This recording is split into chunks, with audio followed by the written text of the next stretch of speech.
Hey guys, if you are a masters athlete in your 40s or 50s, or anybody interested in fitness and health, specifically wanting to compete in high rocks or in CrossFit, stick around, this video might help.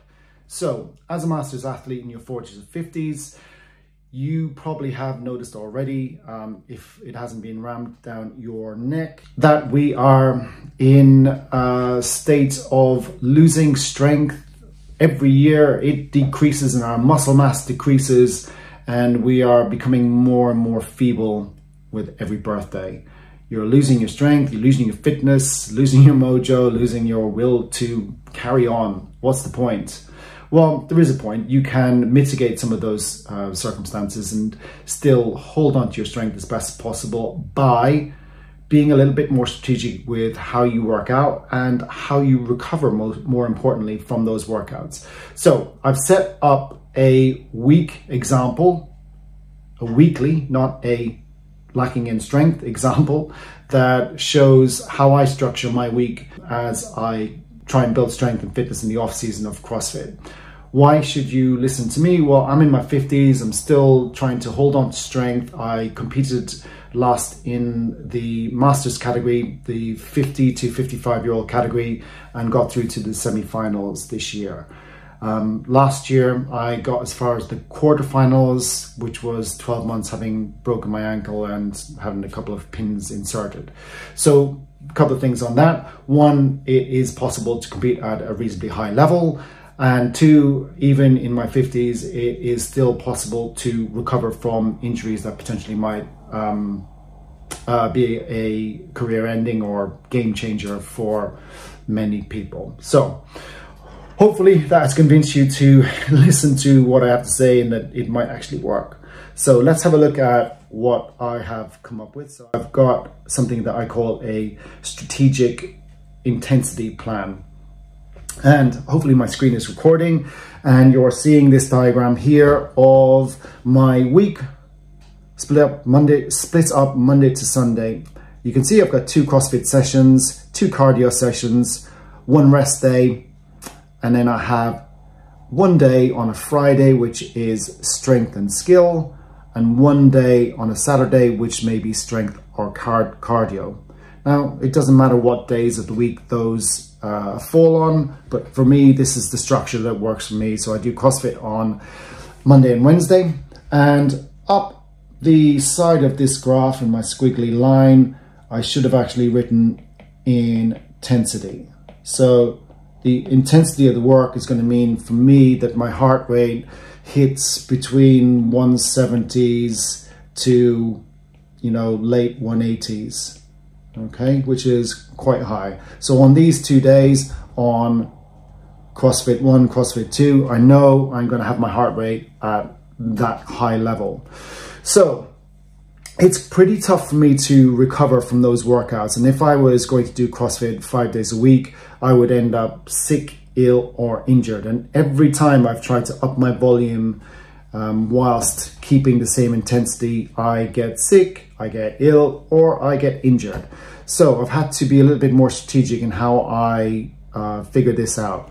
And so the plan that I've come up with is that I do cardio on Tuesday and Thursdays, which can generally be low. Well, that's irritating, isn't it? Low intensity, steady state, LISS. Low intensity, steady state. Now I have some variations on that, so it could be 10,000 meter row, or it could be 3 times 3,000 meter row, whatever gets the job done, but keeping my heart rates, for me, roughly below sort of 130 to 140, which is hopefully going to be zone 2 for me. Now, the other two days where I'm training, I'm going to do strength and skill on a Friday, and maybe strength or cardio on a Saturday, depending how I feel after the strength session.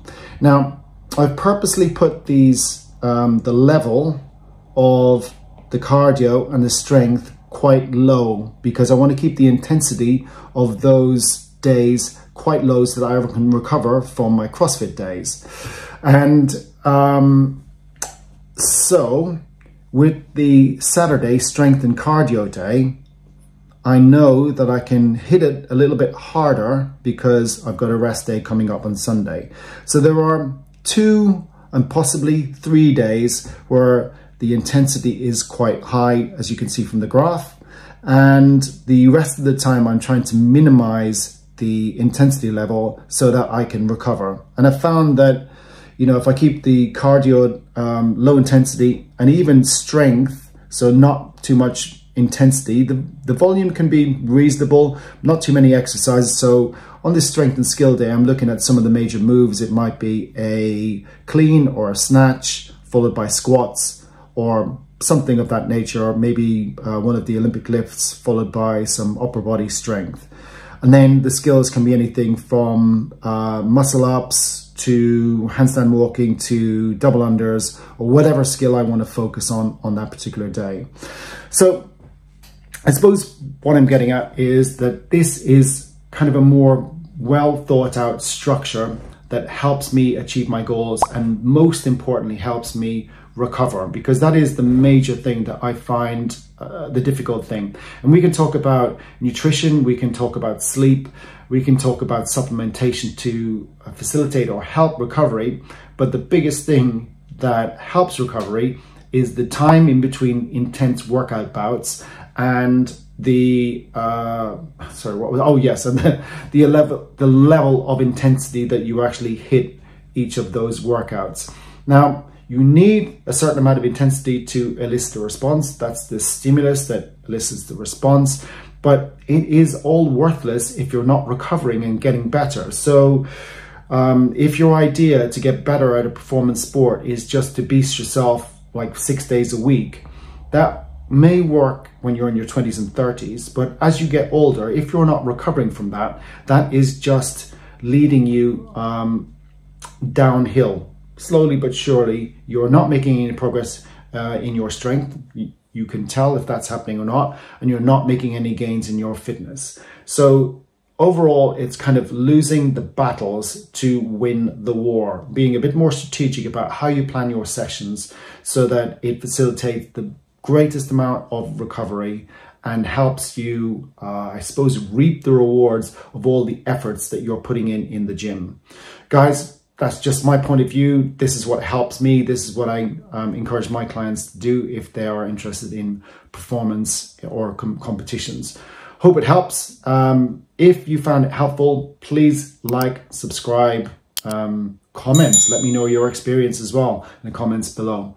Okay, thanks a lot for watching, guys. Cheers, bye.